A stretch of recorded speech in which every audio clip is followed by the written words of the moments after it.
Bonjour à tous, bienvenue pour cette nouvelle émission, l'émission Éco. 2021 est venu le temps pour nous d'oser et de proposer des solutions innovantes aux entreprises de notre territoire. C'est la raison pour laquelle nous avons créé le Dordogne Business Club. Alors le Dordogne Business Club, qu'est-ce que c'est? L'objectif est de rassembler les entreprises des 4 secteurs formant notre territoire. Comment ça fonctionne? C'est assez simple. Il y a un responsable par secteur dont le but est de tout mettre en œuvre pour améliorer la synergie entre les entreprises de notre territoire.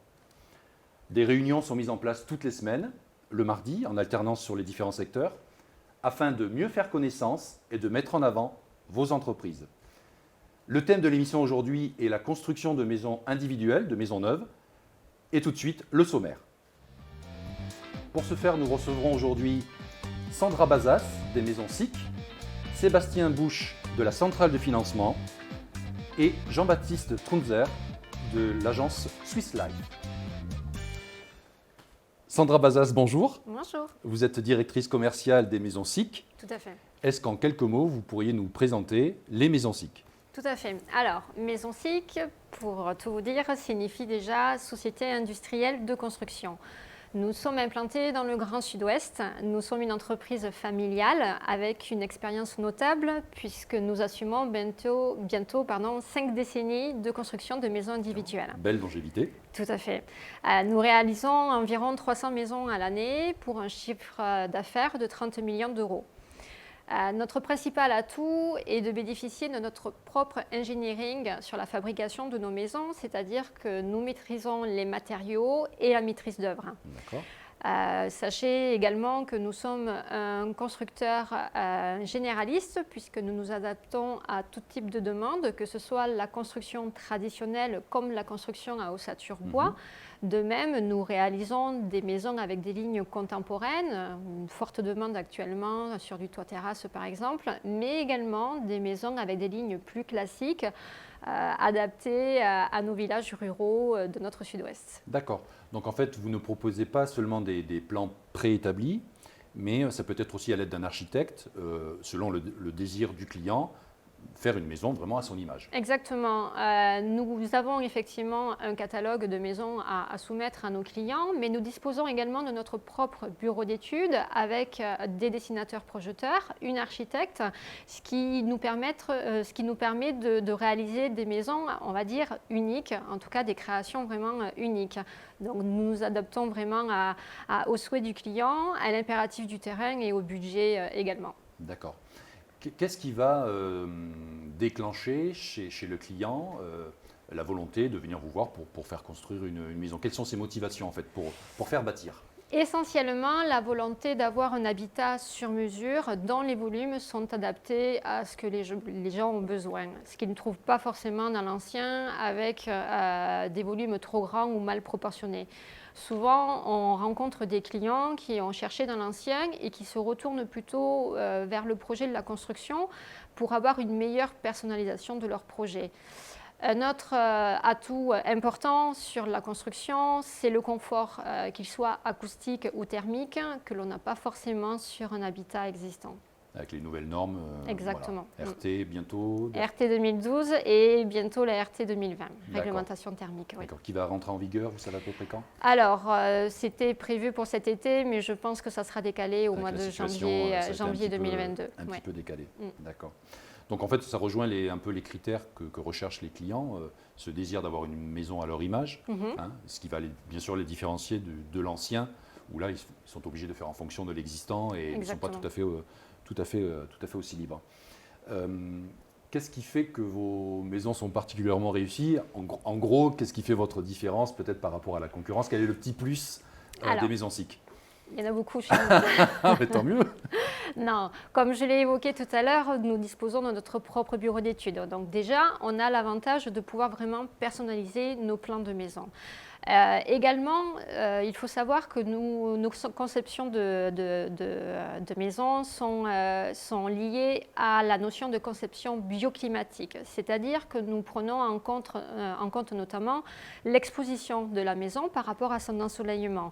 Par rapport à ça, nous allons réaliser une étude qui s'appelle le besoin bioclimatique, à savoir comment va réagir la maison sans isolation et sans chauffage. Selon les résultats de cette étude, nous dimensionnons les puissances de chauffage et nous renforçons l'ensemble de l'isolation sur nos maisons, que ce soit l'isolation par le plancher, sur les murs périphériques et également dans les combles.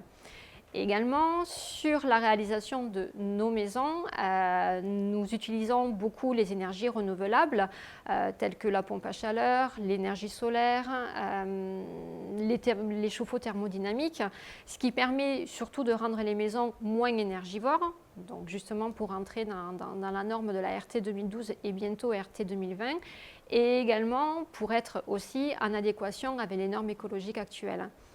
Un dernier élément qui est un plus également chez Maison SIC, c'est la prise en compte de la qualité de l'air. C'est-à-dire que là également, sur nos maisons, nous évitons les entrées d'air parasites, ce qui permet à nos clients de moins se chauffer, de faire plus d'économies par rapport à un logement standard. D'accord, donc on voit bien que vous avez bien intégré toutes les questions écologiques qui sont prépondérantes de nos jours. Quel conseil vous pourriez donner à une personne qui veut faire construire une maison? Alors, principalement de bien se renseigner auprès des interlocuteurs qu'ils vont consulter pour leur projet. Surtout au vu, j'ai envie de dire, de l'époque actuelle que nous traversons, sur leur santé financière, sur leur sérieux, leur pérennité dans le temps, c'est vraiment important. Également, à titre de conseil, je dirais de bien prendre le temps de choisir son terrain, son emplacement, les commodités qui vont avec. C'est un critère très important. Également, je parlerai de l'architecture parce que c'est vrai qu'on parle, tout à l'heure on parlait des volumes, on parle beaucoup d'aménagement intérieur, mais de l'aménagement intérieur induit l'aspect extérieur. Et c'est un élément architectural à ne pas mettre de côté. D'accord. Vous nous parliez de terrain. Est-ce que vous, en tant que constructeur, vous avez la possibilité de proposer des terrains ou peut-être via des partenaires? Oui, tout à fait. Alors, nous travaillons sur un fichier terrain que chaque équipe, chaque agence entretient via notre prospection, que ce soit en agence immobilière, auprès de partenaires fonciers, auprès de géomètres, de notaires, d'autres professionnels.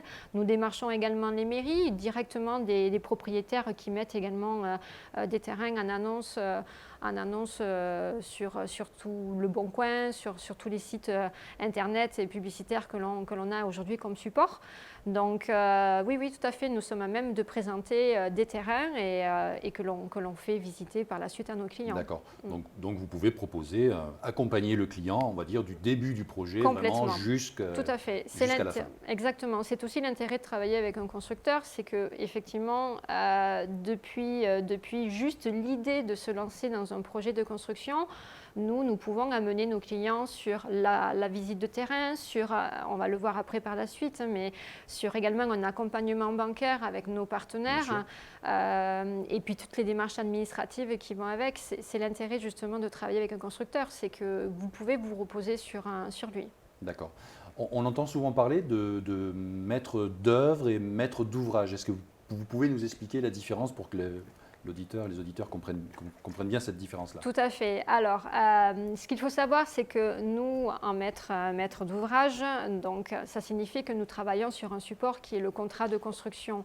J'y reviendrai peut-être par la suite, mais ça permet justement de mettre un cadre juridique dans le projet des clients en justement… de le protéger, donc. Exactement, tout à fait. Un cadre juridique pour les clients en fixant le prix et les délais dans le temps pour nos clients. Donc, sans mauvaise surprise pour lui, contrairement à un maître d'œuvre qui, lui, par contre, il faudra démarcher chaque artisan, chercher à récupérer leurs assurances. D'accord, donc entre guillemets, c'est plus confortable comme solution et plus sécurisant pour le client. Pour le client et également, j'ai envie de dire, aussi pour le banquier qui traitera le dossier, puisque la majorité de nos clients financent Bien sûr. via un prêt. Et effectivement, venir avec un contrat de construction, c'est sécurisant aussi pour le secteur bancaire. D'accord.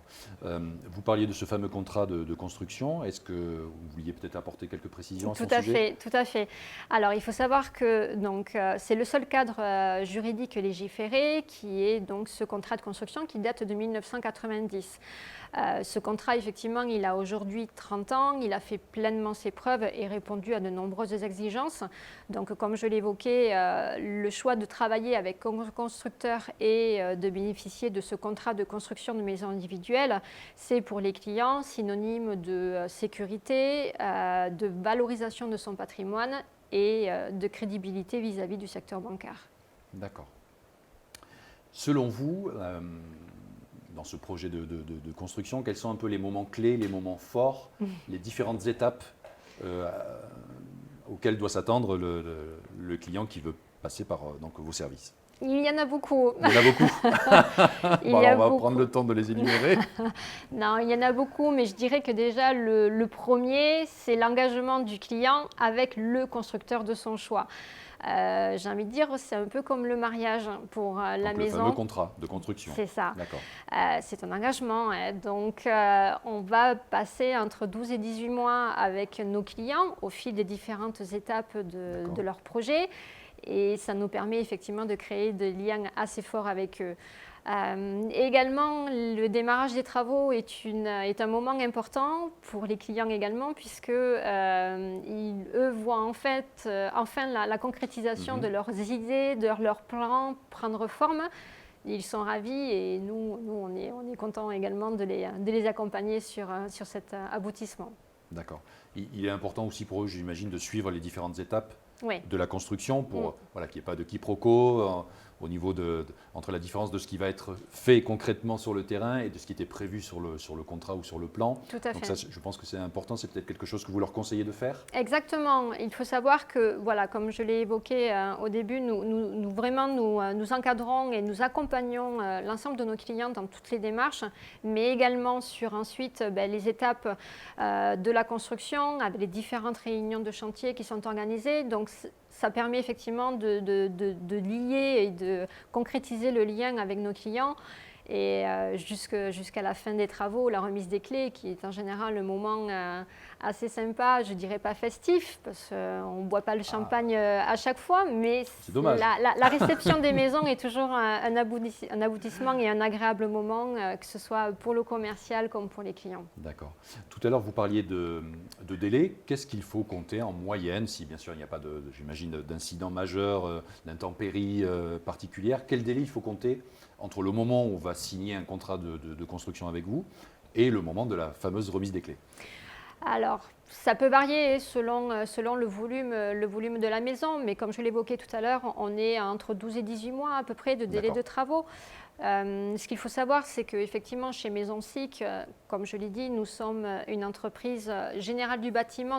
Nous avons notre propre engineering. Donc, au même titre que l'on s'occupe de toutes les démarches administratives pour nos clients, administratives et bancaires, également, nous avons nos propres équipes. Donc, en termes de délai de construction, ça nous permet également, en maîtrisant tout, d'être, on va dire, un peu plus rapide peut-être que nos confrères.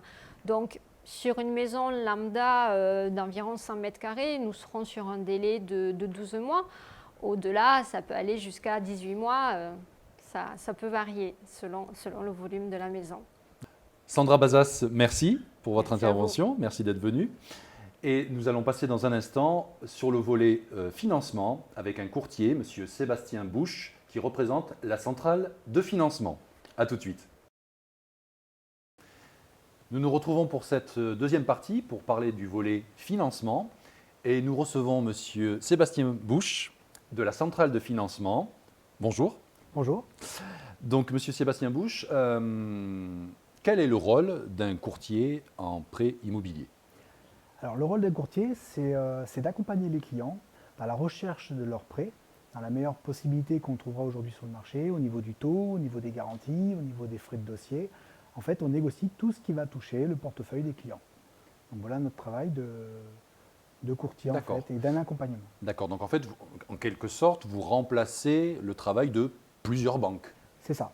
Le but, c'est que le client se sente rassuré, qu'il n'ait pas cette démarche à faire de banque en banque, puisque nous, en fait, on négocie beaucoup avec les pôles prescription et non pas avec les banques en direct. Donc, avec tous les partenariats qu'on a, nous, aujourd'hui sur le marché, ça nous permet d'avoir un poids beaucoup plus important, puisqu'on a toutes les banques dans notre poche. Ça nous permet de négocier et d'envoyer les dossiers au bon endroit, dans la bonne banque, pour avoir les meilleurs taux possibles. D'accord. Donc on a tout intérêt de passer par un courtier Tout à fait. en prêt immobilier. Comment devient-on courtier en prêt immobilier? Alors, moi, ma façon, enfin, personnellement, ce qui me concerne, pendant des années, dans une quinzaine d'années, j'ai fait que négocier plusieurs supports. Donc, la phase de négociation, le relation clientèle, cet aspect humain, en fait, qu'on a avec le futur client, nous permet aujourd'hui, avec des formations, des peut-être, formations, voilà, d'accord. tout à fait, des formations sur le prêt immobilier, tout ce qui est prêt immobilier, m'a permis aujourd'hui d'acquérir la centrale de financement qu'Anthony Strulens a mis en place en 2016. Donc on est rentré pratiquement en face en même temps. Et ça fait maintenant 6 ans que j'accompagne mes clients et que je peux proposer ce qui se fait mieux aujourd'hui sur le marché. D'accord. Comment les clients décident-ils de faire appel à un courtier? Alors, les clients, souvent, c'est des on-dit, en fait. Ils ont entendu parler d'un D'accord. courtier. Donc du bouche à oreille. Du bouche à oreille, des amis, des collègues. Ça peut être aussi des agents immobiliers. D'accord. Ça peut être aussi des constructeurs. Quand ils reçoivent les clients, eh bien, ils nous les renvoient pour qu'on puisse voir la faisabilité de leur enveloppe. Avoir une enveloppe souvent plus précise que ce que la banque peut proposer, parce qu'on prend tous les critères en place, nous. Et donc, du coup, ça nous permet surtout de leur trouver quelque chose de tout à fait convenable dans leur projet, en fait, et ces fameux accompagnements. D'accord. Quand vous dites vous prenez tous les critères en compte, vous prenez des choses en compte que ne prennent pas forcément les banques? Eh bien, souvent, le calcul d'enveloppe est erroné. À la place, quand la banque propose le projet, qui donne un accord de projet, même souvent, on se retrouve avec des clients qui viennent dans nos bureaux en disant je suis déçu, ça fait 2-3 mois que j'attendais, on vient de nous mettre un refus. Donc, c'est pour ça l'importance de venir voir un courtier au départ, parce qu'on donnera une enveloppe beaucoup plus juste et peut-être plus élevée que ce que propose la banque. D'accord. Parce que vous intégrez peut-être des postes entre guillemets de dépenses qui n'étaient pas forcément prévus par la banque? Voilà, tout à fait. Souvent, ils donnent des enveloppes sur juste des bases de salaire. C'est beaucoup plus complexe que ça, en fait. On prend toutes les charges et on donne des enveloppes souvent plus grosses ou des fois plus petites que ce que la banque a proposé. Ça dépend. Donc Voilà. vous vous ajustez vraiment au mieux par rapport à la situation. Vous êtes au plus près, on va dire, de votre client. Il y a peut-être aussi cette question de proximité, peut-être par rapport à une banque généraliste, où on n'a pas forcément affaire toujours aux mêmes conseillers, où c'est compliqué de les joindre parce qu'ils sont sur des plateformes téléphoniques, des choses comme ça. Il y a peut-être cette différence-là, peut-être, avec vous? Il y a la difficulté d'avoir les conseillers ou les conseillères bancaires au téléphone. C'est très difficile d'avoir des rendez-vous avec le Covid, etc. C'est vrai que c'est assez compliqué. Nous, on est formés, on fait que du crédit. On fait du crédit toute la journée. D'accord. Donc, on a cette possibilité et cette chance Oui. de pouvoir leur proposer ce qui va se faire de mieux sur les crédits, en fait. D'accord. À quel moment, en fait, je suis client, j'ai un projet, pour quel type de projet je peux faire appel à vous et à quel moment vous sollicitez, en fait? Alors, le but de nous solliciter, c'est le plus tôt possible. Parce que il peut y avoir aussi, les clients peuvent aller voir leur banque, c'est pas grave, puisque du coup, des fois, s'ils ont un refus, nous, on trouvera d'autres solutions avec tous nos partenaires bancaires. Mais la plupart du temps, il vaut mieux qu'on ait de suite accès pour qu'on donne la bonne enveloppe, pour éviter de signer un sous-seing, de présenter un projet avec un constructeur ou un achat immobilier avec des agents immobiliers, et qu'à la fin, le dossier parte refusé. Nous, notre travail, plus tôt on a le client, plus tôt on pourra l'aiguiller sur les bons projets et le préparer à ce projet-là. D'accord. Est-ce qu'un projet, justement un projet dans le neuf, puisqu'on parle aujourd'hui de construction de maisons individuelles, de maisons neuves, est-ce que c'est plus compliqué qu'un projet dans de l'ancien? Alors probablement, pour un particulier, c'est un peu plus compliqué. Les banques ont ont légèrement changé leur position récemment. Donc aujourd'hui, il faut quand même certaines garanties pour présenter un projet dans une banque avec un constructeur ou pour un achat immobilier. D'accord. Alors le nerf de la guerre, bien entendu, j'imagine que vos services ont un coût, donc en moyenne peut-être, je ne sais pas quelle est votre méthode de calcul, mais combien coûtent vos services, combien ça va me coûter de faire appel à vos services? D'accord. En premier lieu, on est payé par la banque. C'est une commission en fait qui nous est reversée par chaque banque qu'on a négociée, en fait, sur l'ensemble du monde du courtage. En fait, on a négocié des pourcentages. Donc ça repart de la portefeuille du client. Ça, c'est la banque déjà. On lui apporte un nouveau prospect, un nouveau client. Et donc du coup, il nous commissionne à cette base-là. Ensuite, on a le client qui paye aussi des frais pour présenter son projet. Suivant la complexité du projet, ça dépend des projets en fait, entre de l'achat immobilier, de la construction ou du regroupement de crédits. Suivant les profils, en fait, ça peut changer au niveau du tarif. On a la particularité dans la centrale de financement qu'on a une grosse forme de parrainage où quand ils viennent de la part de quelqu'un ou qu'on a des versements de parrainage qui permettent surtout de rembourser pratiquement en totalité les frais de courtage et par la suite gagner encore de l'argent. D'accord. Juste pour terminer sur cette question de coût, quelle est la proportion donc, du coup, entre la partie rémunération de la banque et la partie payée par le client? Le coût, à la louche. Alors, entre 1 et 2 %. D'accord. Entre 1 et 2 %. Et en proportion entre les deux, c'est 50-50? Non, pas du tout. C'est plus complexe que ça, puisque suivant les banques, il y a plusieurs pourcentages. Il y en a d'autres qui payent beaucoup moins que d'autres. Nous, en fait, c'est toujours la particularité du client. On ne se base pas trop sur la commission qu'on a, nous, derrière, au niveau des banques, puisque nous, le but, c'est que le client, il y gagne. Pour nous, 1 euro, c'est 1 euro. Et s'il vient nous voir, c'est justement pour gagner le maximum d'argent. D'accord. Merci, Monsieur Bouche, pour ces précisions et merci d'avoir accepté notre invitation. Nous faisons une petite pause et nous allons nous retrouver donc pour la partie assurance. Je vous dis donc à tout de suite. Nous nous retrouvons pour donc cette troisième et dernière partie de l'émission Éco et nous allons aborder donc la question assurance avec Monsieur Jean-Baptiste Trunzer, donc qui représente la compagnie Swiss Life. Jean-Baptiste, bonjour. Bonjour Eddy. Pouvez-vous nous présenter en quelques mots donc votre compagnie d'assurance? Ok. Donc je suis Jean-Baptiste Trunzer, je suis agent général pour la compagnie Swiss Life, qui, comme son nom l'indique, est une compagnie donc d'origine suisse, qui est plutôt spécialisée dans tout ce qui va être retraite ou placement.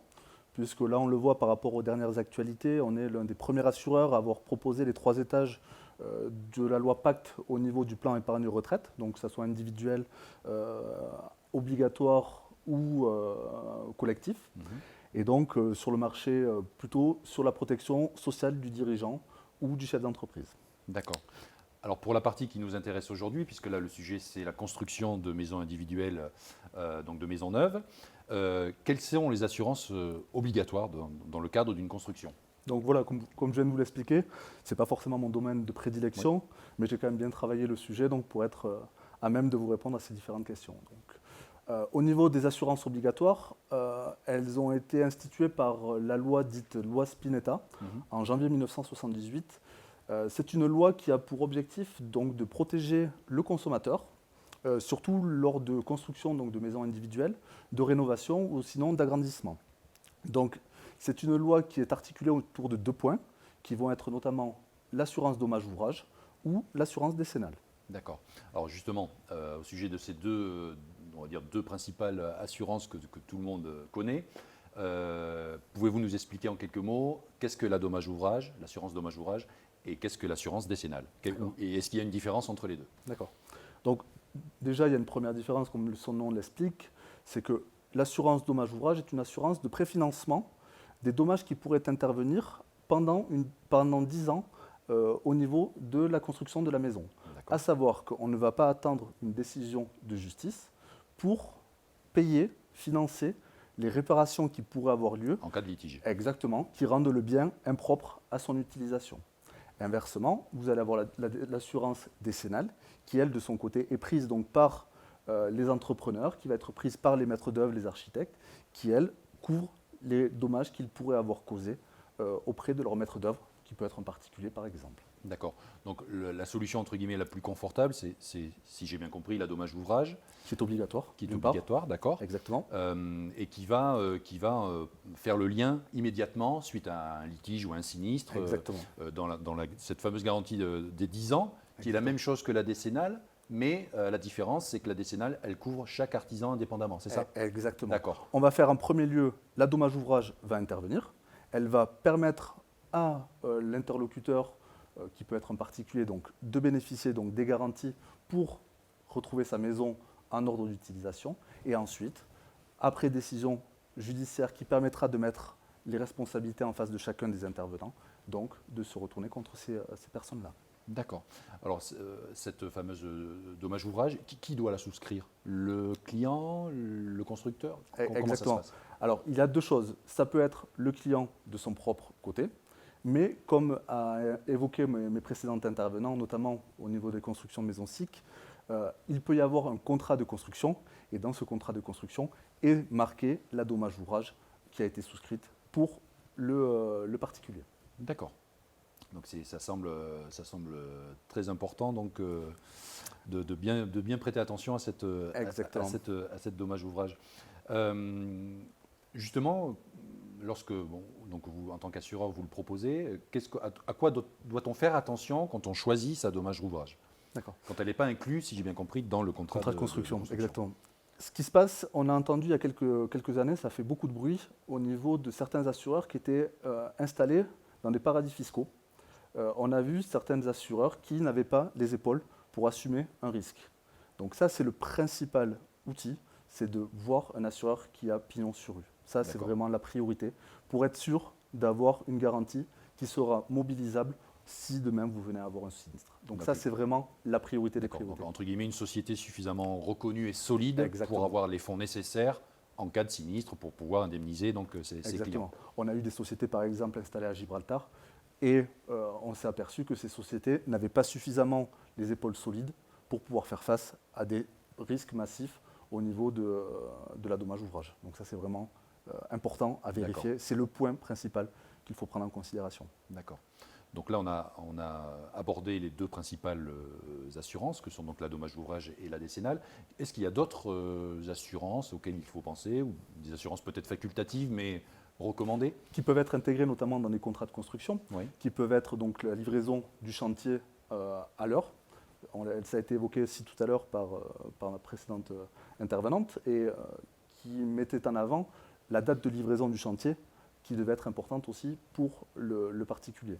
Donc ça, c'est une première garantie. Vous avez aussi la tout risque chantier, qui, elle, peut aussi intervenir en cas de dommage qui aurait lieu pendant le chantier lui-même. D'accord. Autre assurance, entre guillemets, plus classique, l'assurance habitation. Exactement. Lors de la construction d'une maison individuelle, à quel moment doit-on assurer sa maison?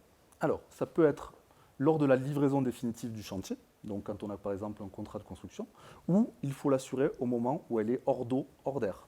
D'accord. C'est à ce moment-là que l'assurance doit intervenir. Alors vous pouvez nous rappeler hors d'eau, hors d'air? Donc c'est quand elle est couverte. D'accord. Okay. On va schématiser de cette façon-là. Quand elle est couverte, vous avez la possibilité donc, de prendre l'assurance. Certains assureurs, par exemple, vous offrent la possibilité, entre le moment où elle est hors d'eau, hors d'air et habitable, ils vous font une garantie sans vous faire payer de supplément, à condition bien évidemment que vous prenez l'assurance habitation lorsque la maison est livrée. D'accord. Sur cette assurance habitation, quels vont être les éléments qui vont rentrer dans le calcul du coût de cette assurance habitation? Pour l'assurance habitation, en général, on fonctionne en nombre de pièces. C'est-à-dire qu'on va fixer un nombre de pièces qui définiront donc le coût de la reconstruction en cas de sinistre total. Ce n'est pas forcément la superficie, c'est le nombre de pièces? Pas sur l'habitation. D'accord. Beaucoup fonctionnent au nombre de pièces. Sur d'autres types d'assurance habitation, type quand on est propriétaire non occupant, on va plutôt parler en termes de superficie. Là, on sera plutôt en nombre de pièces, puis en contenu. Et le troisième point, ça va être plutôt les options que vous pouvez rajouter à votre contrat. Par exemple, on peut avoir une garantie valeur à neuf pour tout ce qui va être matériel. Donc ça peut être ajouté. Il peut y avoir aussi la protection juridique. On entend aujourd'hui de plus en plus de sinistres ou de dommages qu'il peut y avoir entre un tiers et un contractant, qui peut être par exemple un organisme de téléphonie, par exemple, sans vouloir leur porter préjudice, mais bon, Ça peut être ce genre de choses. Et la protection juridique peut vous aider à vous défendre contre ce genre d'organisme. Cette protection juridique, c'est peut-être aussi, ça peut régler des problèmes de voisinage éventuellement, des choses comme Exactement, chose qu'on entend beaucoup à la télé, effectivement. D'accord, effectivement. Quelles sont les garanties importantes de l'assurance habitation? C'est surtout cette notion de déclaration en termes de pièces. Parce que si vous avez un sinistre, la première chose que va faire un expert, c'est qu'il va vérifier la conformité de ce qui a été donné comme élément et il appliquera, si ce n'est pas conforme, une règle proportionnelle qui diminuera le montant que vous aurez à avoir en termes de remboursement de votre sinistre. Donc ça, c'est vraiment faire très attention. N'hésitez pas à solliciter votre assureur pour qu'il fasse une visite de risque. Ça aussi, ça ne se fait pas forcément chez tous les assureurs, mais ça peut permettre de faire un transfert de responsabilité, non plus par rapport à votre déclaration, mais par rapport à la visite de risque qui a été faite par l'assureur. D'accord. Bon, j'ai quelques coups de fil à passer alors. Très bien. Je suis ça par exemple, si vous voulez. Pourquoi pas. Jean-Baptiste, merci beaucoup d'avoir accepté notre invitation. Avec plaisir. Cette émission Éco touche à sa fin. Nous vous retrouverons dans une deuxième émission à venir où nous parlerons cette fois-ci d'un tout autre sujet que sont les voitures électriques. Je vous remercie de votre attention. Je remercie donc mes invités d'avoir répondu présent et je vous dis à bientôt.